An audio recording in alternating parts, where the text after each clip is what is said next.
The key was iron, old, and warmer than it had any right to be.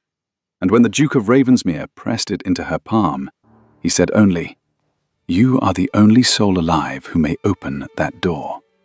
And then he walked away, as though he had not just handed a housemaid the whole of his ruin.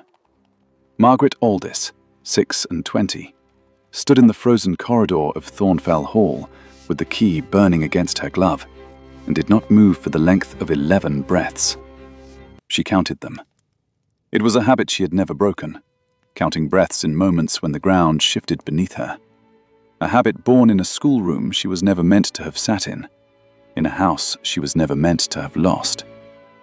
She had been a housemaid at Thornfell for 4 years. In all that time, the door at the end of the North Gallery had never opened. Not for the housekeeper, not for the dowager, not, the servants whispered, for the Duke himself. Not since the winter his wife had died in the room behind it. What no one in that house yet understood was that Margaret Aldis had once known that room's every shadow, though not one soul at Thornfell suspected it, and she intended that no one ever should.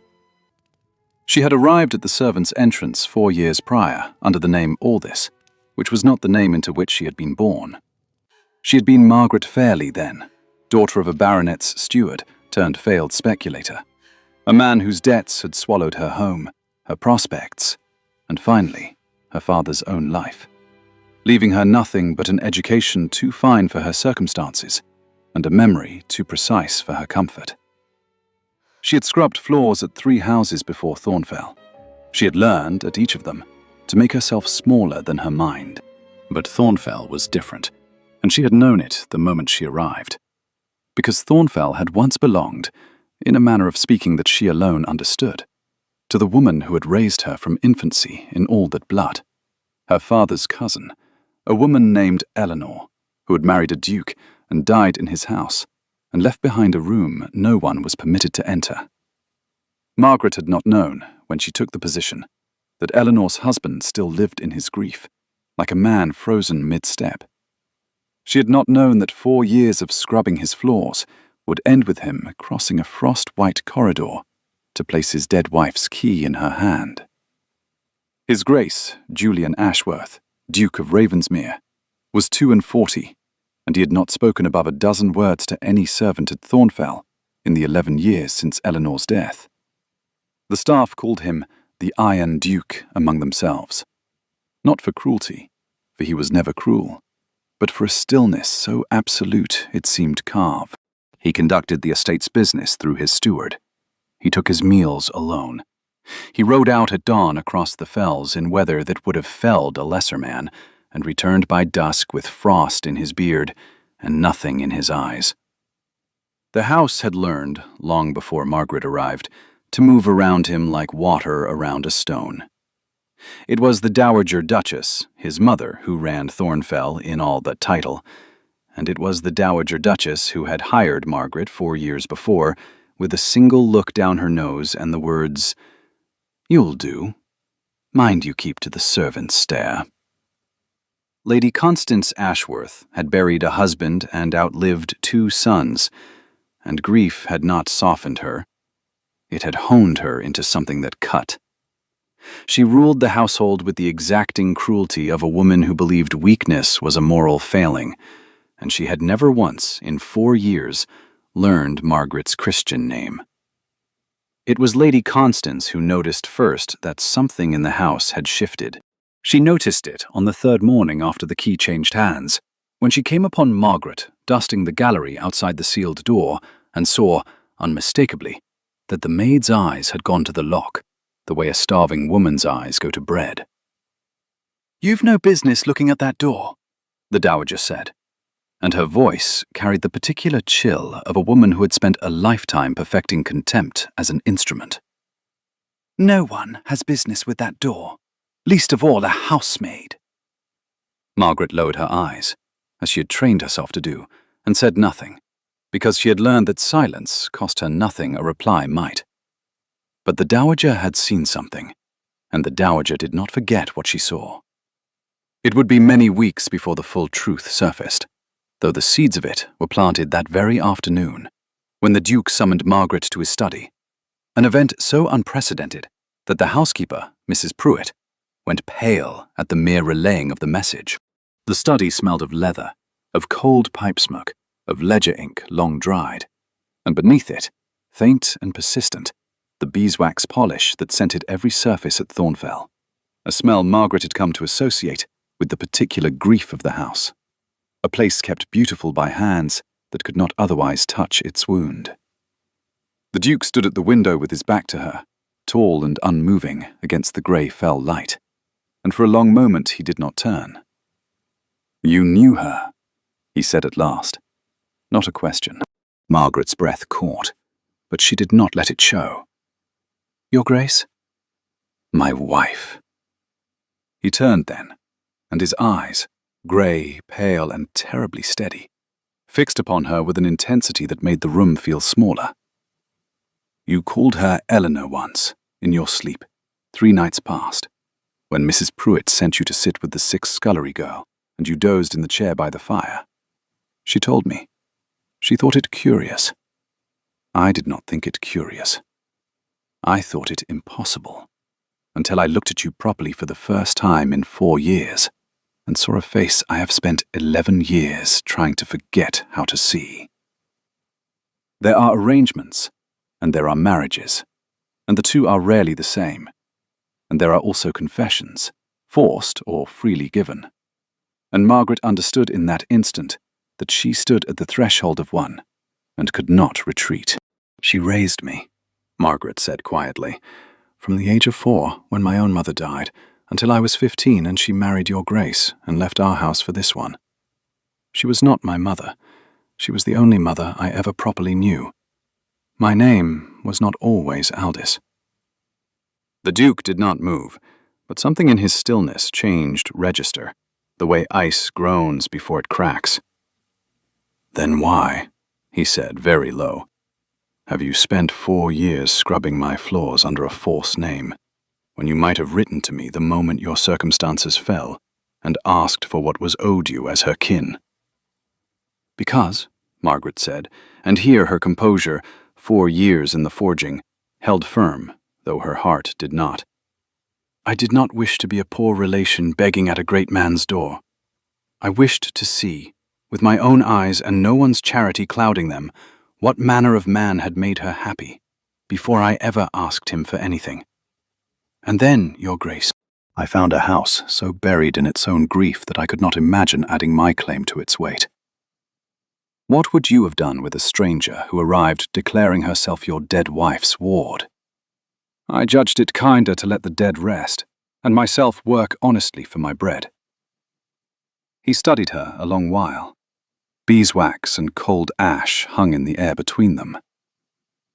"You judged wrongly," he said at last, though there was no anger in it, only a terrible, exhausted wonder. "You have been dusting the gallery outside her door for 4 years, and I never knew you carried her inside you the whole while." It was that same evening he gave her the key. He did not explain himself further, not then. He only said, standing in the frozen corridor with the winter light dying behind the mullioned glass, "You are the only soul alive who may open that door, for you are the only soul left who loved her as I did, and did not merely serve her memory." And then he walked away, leaving Margaret with iron in her palm, and 11 years of a dead woman's silence waiting behind an unopened door. The days that followed carried a strange, suspended quality, as though the house itself held its breath alongside her. Margaret continued her duties as before, the linens aired, the silver polished, the long gallery swept each morning until it shone.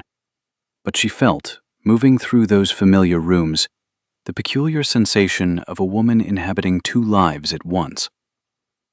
By day she was still Aldous the housemaid, invisible in the particular way servants are trained to be invisible, present in every room and remarked upon in none. By night, alone beneath the eaves, she was Margaret Fairley again, turning the iron key over in her fingers by candlelight, feeling its cold weight and its stranger warmth, and wondering what manner of courage it would take to cross a threshold 11 years sealed. She thought often in those nights of Eleanor's hands, the particular way they had smoothed a coverlet, or turned the pages of a Latin primer, or rested, in the last months of her own mother's illness, against a frightened child's shoulder, with a steadiness that asked nothing and gave everything. She thought of the letters Eleanor had written her in the 2 years between her marriage and her death, letters full of small domestic detail and an underlying tenderness that had never once faltered, the last of which had arrived only a fortnight before the fever took her, and which Margaret still kept, folded soft with handling, at the bottom of her small trunk. She had never told a soul at Thornfell that she possessed those letters. She had never told a soul that she had wept over them in secret more nights than she could count, in the narrow dark of the servants' wing, while the great house slept on, in ignorance of the grief moving quietly through its lowest rooms. She did not open the sealed door that night. She was not yet ready, and some private instinct told her that a gift so weighted required more courage than darkness afforded. She lay awake instead in the narrow servant's bed beneath the eaves, the key beneath her pillow, and thought of Eleanor's hands, which had once braided her hair by candlelight, and taught her Latin conjugations, as though a merchant's cousin's orphaned daughter deserved a duchess's education, which, in a sense, she had, for Eleanor had never once treated love as a transaction owed only to blood. Had anyone been watching closely, they might have seen that the household had already begun to shift around this new axis, though none but the Dowager yet understood why. Lady Constance summoned Margaret to her sitting room the following morning, and the summons alone was enough to send ice through the servants' hall. For the Dowager did not summon housemaids. She dismissed them. "You will tell me," the Dowager said without preamble, seated very straight in a chair positioned to catch the coldest light in the room. "What passed between you and my son yesterday evening, or you will be gone from this house by nightfall without character or wage." Margaret stood with her hands folded, and found, to her own quiet astonishment, that she was not afraid. "That is a matter for his grace to disclose, my lady, should he wish it." "Insolence," the Dowager said, though something flickered behind the word that was closer to alarm than anger. "You forget yourself entirely. You are a servant in this house, and you will remember it." "I have never forgotten it," Margaret said. "I have simply never mistaken servitude for worthlessness, and I will not begin the practice now, merely because you find it convenient that I should." The Dowager's face, for one unguarded instant, showed something like fear, and Margaret understood then, with the cold clarity of a woman assembling a puzzle from long scattered pieces, that Lady Constance's cruelty toward her was not idle. It had a cause. She did not yet know its shape, only that it existed, coiled somewhere beneath the Dowager's icy composure, like a serpent beneath a well-swept hearth, and that her own recent proximity to the sealed door had disturbed it into wakefulness. The room in which they stood was, Margaret noted, with the part of her mind that never entirely stopped cataloguing detail, colder than the rest of the house, by design rather than accident, for Lady Constance kept her fires low and her windows uncurtained, even in deepest winter, believing warmth and indulgence unbecoming to discipline. The chill suited her. It suited, too, the particular quality of her regard, which settled upon Margaret now, with the fixed, assessing patience of a woman deciding how best to remove an obstacle without soiling her own hands in the removing. "You imagine," the Dowager said slowly, "that because my son has taken some passing notice of you, you have secured yourself a position beyond your station. Let me disabuse you of the notion, girl. My son's grief has made him susceptible to sentiment before. It has never once made him foolish enough to act upon it, and I do not intend to discover, at this late stage of my life, that a housemaid's pretty composure has succeeded where 4 years of my own careful management have not." Margaret said nothing to this, for she had already learned, in 4 years beneath that particular gaze, that silence starved cruelty faster than argument fed it. It would be many weeks before that cause revealed itself in full, but its first thread unspooled that very morning, when the Dowager, recovering her composure, said with soft venom, "You think yourself clever, girl, arriving under a false name in a grieving house. Do not imagine I have not written already to inquire into your antecedents. Whatever you are playing at, I will have the truth of it before you have my son's ear a moment longer." It was a threat, and Margaret received it as one, and understood that the sealed room was no longer the only secret at Thornfell straining against its lock. She opened the door 3 nights later. The Duke stood with her at the threshold, though he did not cross it, saying only, "Lo, I have not the courage this evening. Go in, if you will. Tell me nothing you do not wish to. I ask only that someone who loved her look upon it once more, so it need not remain solely mine to carry." The room was exactly as it had been left, a shawl draped across a chair as though its owner had only just risen. A book open upon the writing desk, its page marked mid-sentence by a pressed violet, long since gone to brown dust beneath the glass of 11 winters. Candles unburned in their sconces, and beneath everything, faint as memory itself, the same beeswax polish that scented the gallery beyond, as though the housemaids had continued, all this time, to tend a shrine they were never permitted to enter fully, dusting only what the door's threshold allowed. Margaret moved through the room slowly, touching nothing at first, only looking, cataloguing each object with the particular tenderness of recognition. There the small enamel box in which Eleanor had kept hairpins. There the worn footstool she had favoured for reading by the fire. There, upon the mantel, a miniature portrait Margaret herself had never seen, but knew at once, for the artist had caught precisely the warmth that had lived behind Eleanor's eyes, a warmth no formal portrait ever quite managed to preserve. The cold in the room was a different cold than the rest of the house's chill economy. This was the cold of long disuse, of air undisturbed by breath or fire for 11 years, and it settled into Margaret's chest with a weight that was not quite grief and not quite peace, but some private country between the two. She stood a long while amid the frozen tableau of a life interrupted, and she did not weep, and she did not falter, and she did not permit the room's grief to unmake the composure she had spent 4 years building, for she understood, standing there, that composure was not coldness, but a kind of love that refused to collapse when collapse would serve no one. She touched the shawl. She read, in the dust-softened light, the final line Eleanor had marked in her book, a line about patience outlasting sorrow, and she thought, she would have wanted this room opened. She would have wanted him living, not entombed beside her. When Margaret emerged, the Duke was still standing precisely where she had left him, as though the 11 minutes of her absence had aged him 11 years further, and he searched her face with an expression so raw, it undid, for a moment, every carved stillness the household had come to expect of him. "Well?" he said, and his voice cracked on the single syllable. "She would be furious with you," Margaret said gently, for she had decided, crossing that threshold, that gentleness delivered plainly was a kinder gift than gentleness dressed in flattery. "She would tell you that you have built her a mausoleum instead of a memory, and that 11 years of silence is not devotion, Your Grace. It is punishment, and you have served the sentence upon yourself far longer than any crime could warrant. She loved you living. I do not believe she wished you buried beside her while your heart still beat." He said nothing for the length of a full minute, and in the gallery's cold light, Margaret watched a man's carved composure fracture without ever quite breaking, watched him press one hand hard against the doorframe, as though the wall alone kept him standing, and she understood that she had said either the cruelest or the kindest thing anyone had said to him in over a decade, and that only time would tell him which.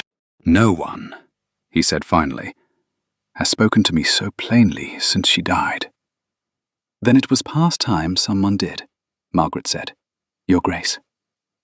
But the season was not yet finished with either of them, for the Dowager's inquiries, set in motion that same week, bore their poisoned fruit within the fortnight. Lady Constance appeared in the servants' hall itself, an act so beneath her dignity that its mere occurrence silenced every maid and footman present, holding a letter aloft as though it were evidence at a trial.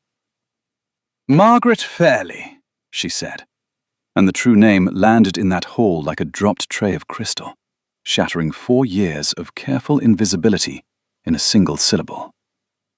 "Daughter of a bankrupt steward, ward of the late Duchess, and, this is the interesting part, is it not, sole surviving legatee named in a private codicil to my daughter-in-law's will, a codicil never executed, because the girl could not be found. You did not merely serve this house under a false name, girl.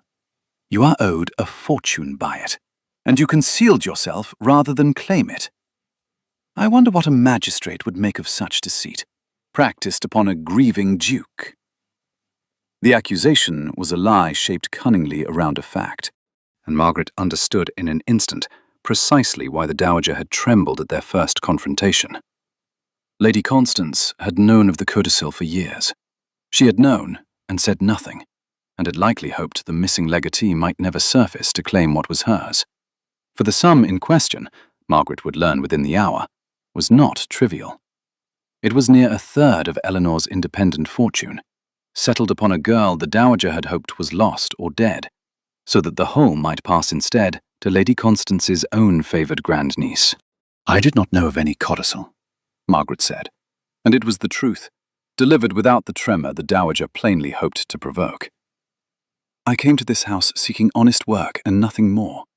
If your ladyship possessed knowledge of a legacy owed to a grieving child and withheld it these 11 years for the enrichment of your own favourites, then it is not I who ought to fear a magistrate." The hall went utterly silent, for no servant in living memory had spoken to the Dowager Duchess in such a register, and Margaret watched Lady Constance's composure crack exactly as the Duke's had, though along a far uglier seam, for what showed beneath was not grief, but the raw, cornered fury of a woman caught in her own long deception. It was the Duke himself who ended the confrontation, arriving in the hall's doorway with a face gone white as the fells beyond the windows, having heard, it transpired, the whole of it from the corridor above. "Mother," he said, and the single word carried more command than Margaret had heard from him in 4 years of silent observation. "You will explain to me, precisely, and now, why a codicil naming my late wife's ward was never disclosed to me, when I have spent 11 years searching, through solicitors and correspondence, for any surviving kin of hers to whom I might discharge her final wishes." Lady Constance's mouth opened and closed. "Julian, I only sought to protect the estate from honouring my wife's dying will," he said, and his voice, though it did not rise, carried a coldness sharper than any shout could have managed. "You will retire to your rooms, madam, while I determine what is owed, and to whom, and whether this house can still call itself honourable." It would not be spoken of for a generation, precisely what passed between mother and son behind the closed door of the study that night. But by morning, the Dowager had quit Thornfell for her dower house in Harrogate, and the codicil, retrieved from the family solicitor within the week, was found to name Margaret Fairley, ward of the late Eleanor Ashworth, Duchess of Ravensmere, as legatee of £11,000 and the whole of her guardian's personal jewels, a sum that transformed Margaret, overnight, from housemaid to heiress of modest but undeniable independence. She might have left then. She considered it, in the strange, suspended days that followed, turning the solicitor's letter over in her hands in the small room beneath the eaves that had been hers for 4 years, and would, apparently, be hers no longer. For a woman of independent fortune could not remain a housemaid, whatever her preference in the matter. It was the Duke who found her there, on the evening before she was to depart for lodgings the solicitor had arranged, standing at the small window with her few possessions already gathered. "You mean to go?" he said from the doorway. And it was not quite a question. "I do not know what else a woman in my position is meant to do, Your Grace," she said. "I cannot remain a housemaid with £11,000 to my name. Propriety would not permit it, and I suspect your household has had enough scandal for one season." He crossed the small room, and Margaret noted, with the part of her mind that never stopped observing, even in her own moments of upheaval, that he had never before entered the servants' wing in the whole of her tenure. "I did not come to discuss propriety," he said. "I came because I have spent 11 years in a house I turned into a mausoleum, as you rightly named it. And in 4 weeks, you have done what 11 years of my own grief could not. You have made this house feel inhabited again. I do not wish you to leave it, Margaret. I wish, if you will permit the presumption, for you to remain in it as its mistress rather than its maid." Margaret set down the shawl she had been folding, her hands very still, for she had learned long ago that the body betrayed what the voice concealed, and she did not wish, in this moment above all others, to be read too easily. "You are asking me to marry you," she said. "A man who a month past could not speak a dozen words to any soul beneath this roof. To a housemaid, he is known by her true face for scarcely 4 weeks. I am asking you to marry a man who has known your true worth, though not your true name, for the better part of 4 years," he said. "Watching you dust a gallery you had every right to claim as your inheritance, and never once complained of your circumstance, nor sought to better it by deceit. I've watched cunning women angle for a duke's attention across a dozen seasons, Margaret Fairley, and I know cunning when I see it, because I was warned against it my whole life, by a mother who saw fortune hunters in every doorway. You are not cunning. You are the first honest thing to enter this house since Eleanor herself, and I find I cannot let honesty walk out of it, merely because propriety suggests I ought to remain composed about the matter." "And if I said no?" Margaret said, testing him, for old habits of caution did not vanish merely because a fortune had arrived to soften them. "What then, Your Grace?"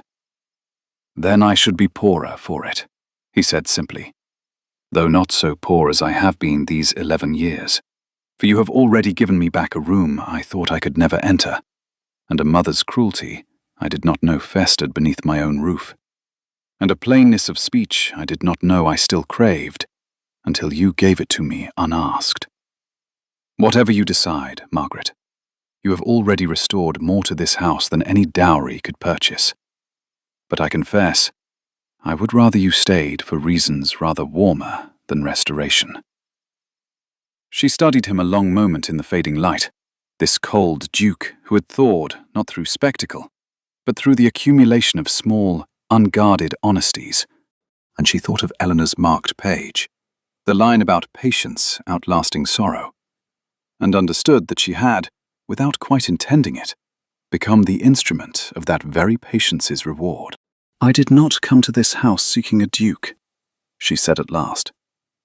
"I came seeking honest work, and found instead a grief I recognized as my own, worn on a stranger's face. I do not know that I sought a husband in it, but I find, Your Grace, that I am not opposed to discovering one, provided he understands that I will not be a second Eleanor in this house. I will be entirely and only myself, and you will have to learn me new, as I have learned you." "I would have it no other way," he said. "I buried a wife I loved truly, and I will not insult either her memory or your own person by asking you to stand in a dead woman's shape.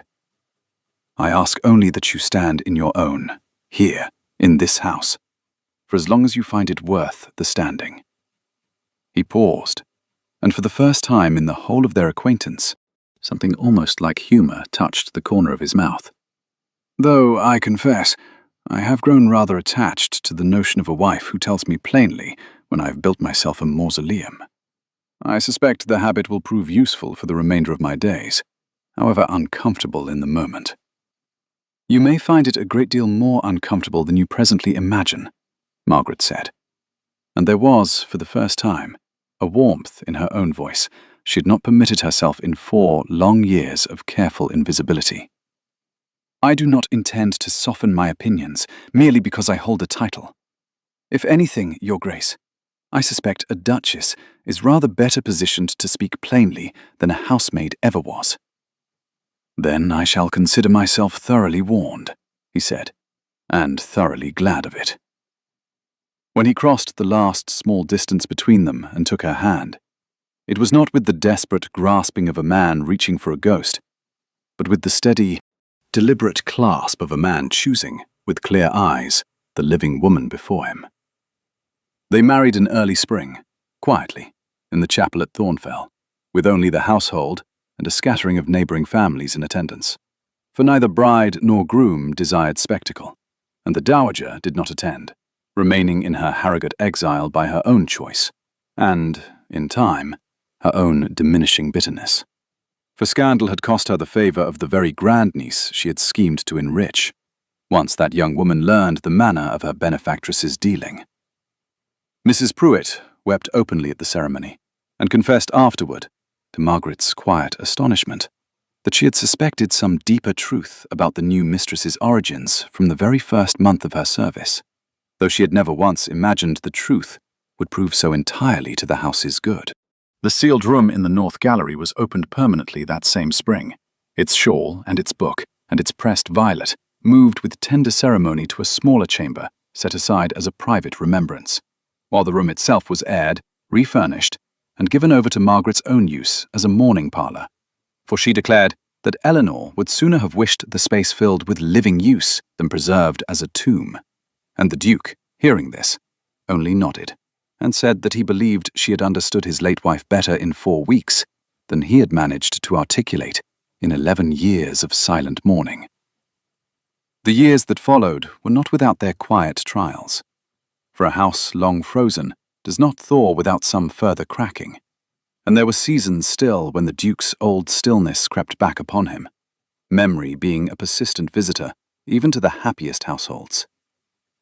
There were evenings when Margaret would find him standing at that same gallery window where he had first pressed the key into her hand, his gaze fixed on the fells beyond, and she learned in those moments not to press him toward speech before he was ready for it, but simply to stand beside him in companionable silence until the old grief loosened its grip and let him return to her.